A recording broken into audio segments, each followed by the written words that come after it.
Hello everyone, it's Old Guardian here. In this Warcraft Rumble Arthas event guide, I'm going to take a look at the final Mythic stage, the Frozen Throne in Mythic version.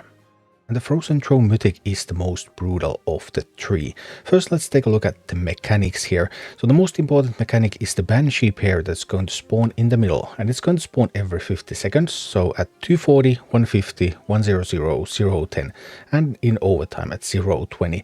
And these are numbers that you want to know by heart, because you probably have to counter, well, with many strategies you really have to pay attention to this and counter this, including with the Drakkisath build that I'm using here. Then 2 undead footmen are going to spawn from any towers controlled by Arthas. First ones come after 15 to 20 seconds, so between 315 and 310, and then every 30 to 35 seconds thereafter. This is partially randomized and there's like nothing limiting this, so sometimes you just get them faster and sometimes you get them a little bit slower, and you know it is going to be a little bit unfair between your pools. Also, Baron Rivendare summons a footman every 20 to 34 seconds as long as Baron Rivendare is on the board. Yes, again, you get no compensation. If it summons one early for you, there's no guarantee that the next one would be late. The next one can also be early, and then you just get more footmen than in some other pools. Haha, funny, isn't that?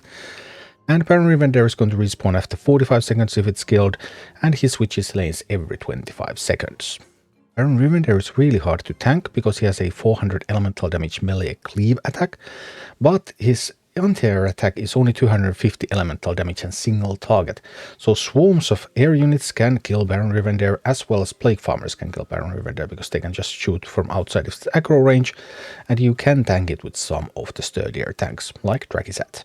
There's also a lot going on with the phase changes in Frozen Throne Mythic, because every phase is going to spawn a bunch of minis, cast Defile on the towers, so you will lose the towers.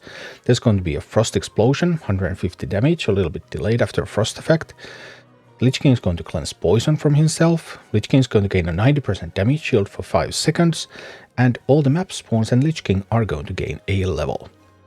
When phase 2 begins at 70% health, Lich King also gains Cleave, so he'll start cleaving your minis, and he gains Death Grip. So in the first phase, for example, Plague Farmer can just solo Lich King first phase, because Lich King can't do anything about it if it has range. But in the second phase, it has Death Grip, so it can just pull the Plague Farmer. Phase 3, which begins at 40% health, Lich King gains anti-air attack range increase from 7 to 9.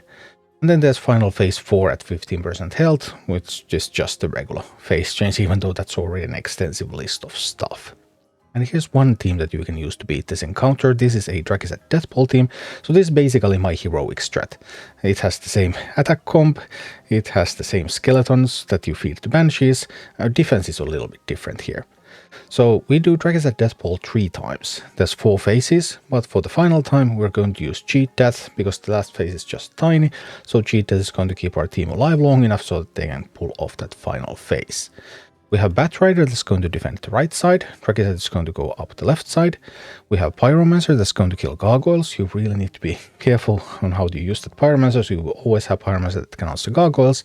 And then we have these skeletons like in Heroic that we're going to fed to the Banshees.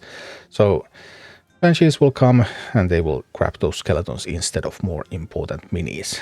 And that's pretty much the gist of things. However, this is painfully difficult and really dependent on your levels. I actually had a breakthrough realization about this comp. I had played this comp for maybe 8 hours, and then Editor Dwarf told me that he had completed it with this exact comp. And then I was like, alright, why am I not succeeding? And I noticed that his Pyromancer was at equal level to the encounter.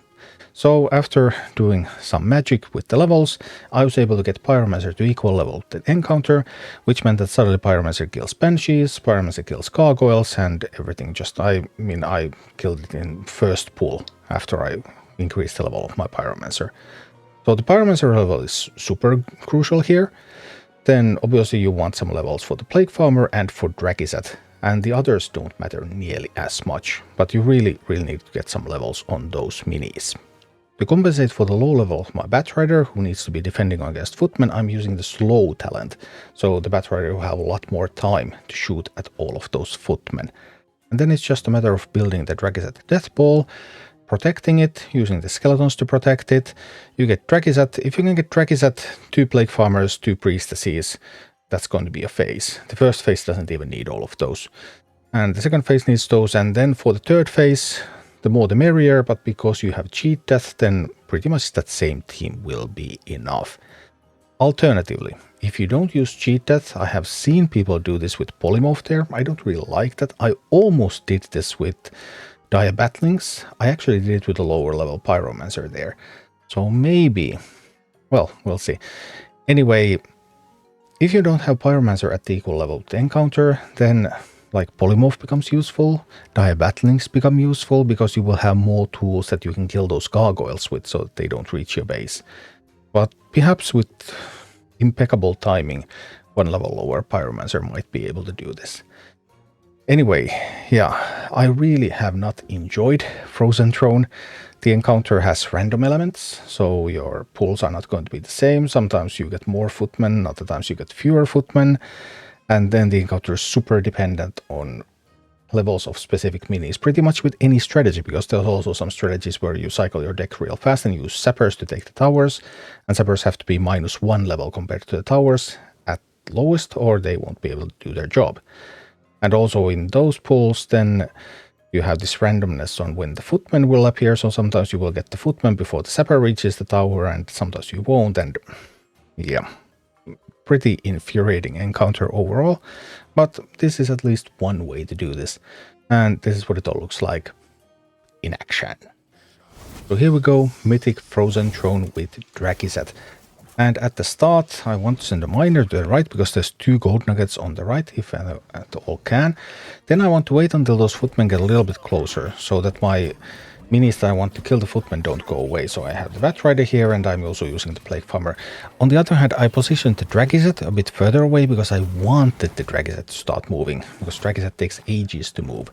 And now I see that there is a gargoyle coming, so gargoyle needs to be answered with the Pyromancer, and I have the Bat Rider that's going to slow the footmen down so that the Pyromancer has more time to work on the Drakkisath.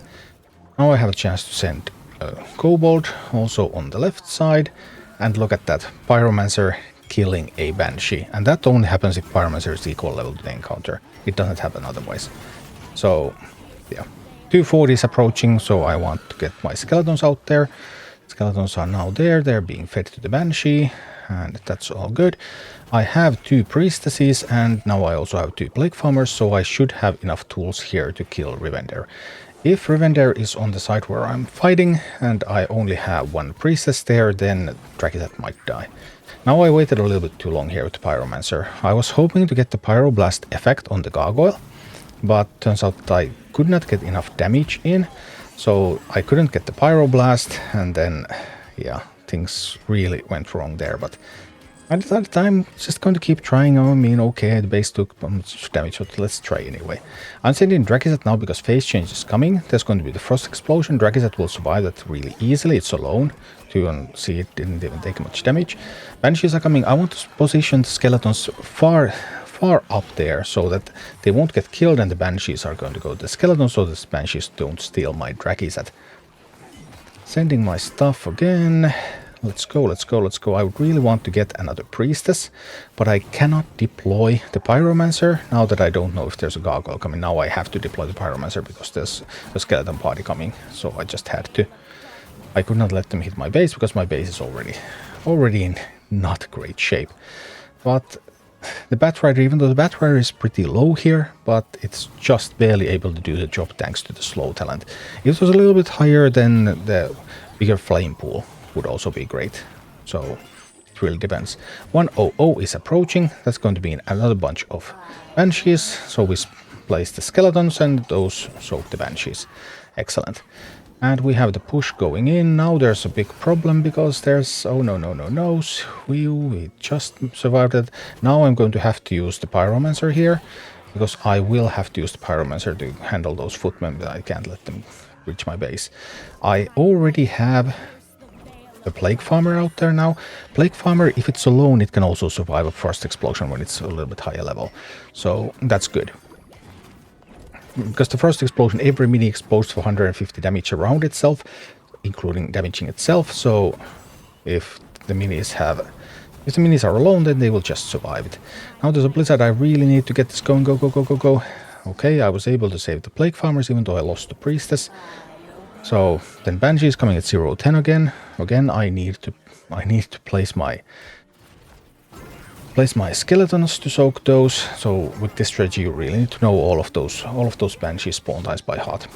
And now I'm trying to get more Plague Farmers if I can.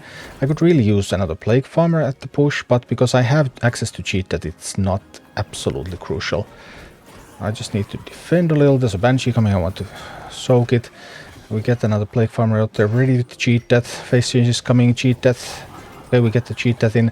Here I should have put the Drakkisath out there, because Drakkisath survives the defile, and you can actually play a Drakkisath when things are getting defiled, and Drakkisath will make it to Lich King, and Drakkisath typically gets like 1 or 2 hits in.